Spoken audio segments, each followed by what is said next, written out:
next, we go to Crossville to meet Teresa Bush, who's discovered a unique family business. You see, they make canoes the old-fashioned way, one at a time, using craftsmanship that's been handed down for generations. Just taking a little bit of the wood off so I don't have to sand so much.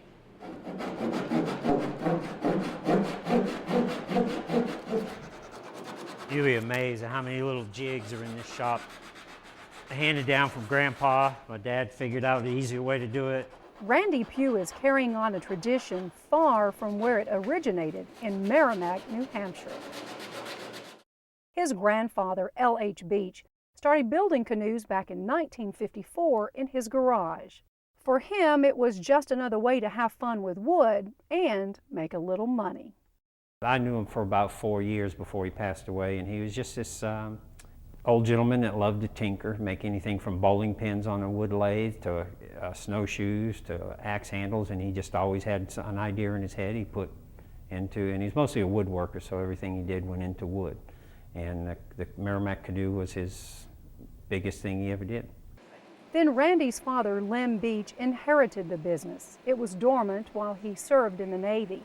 But when he returned home to Merrimack, he and his wife Doris went full speed ahead. By '69, he was full-time in the canoe business, and him and my mom, they worked pretty hard for 20 years building the business up.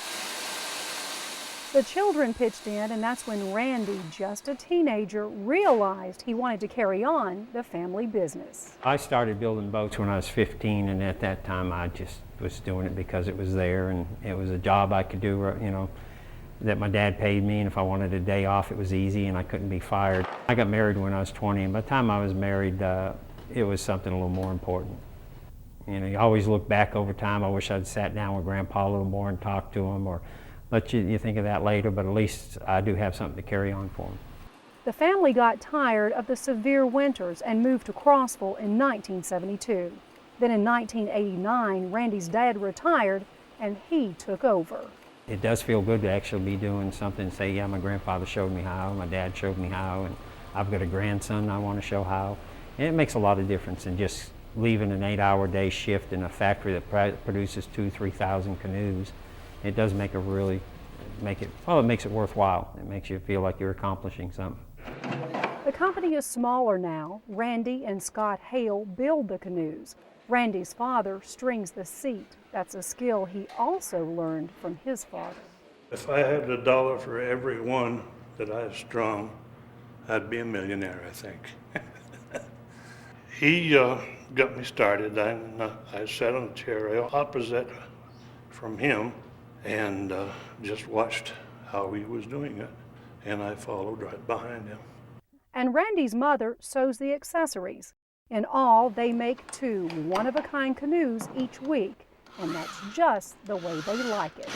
It takes 10 days process, step by step. There's 10 different processes in each boat, and we have a line set up to where over 10 days that boat steps to the next process, but we have the line set up where 2 are finished every week and go out the door, but we also start 2 every week.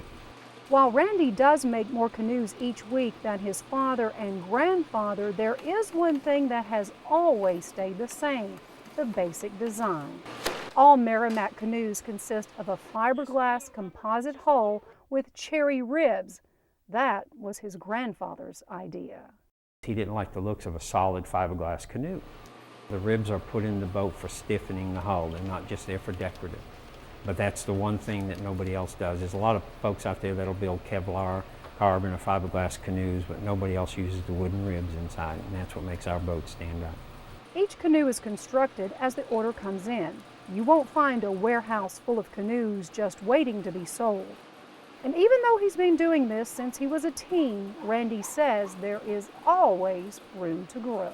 Do you find yourself still learning, though? All the time. Yeah, there's always learning, easier ways to do something, or another way of doing it to make it look a little nicer.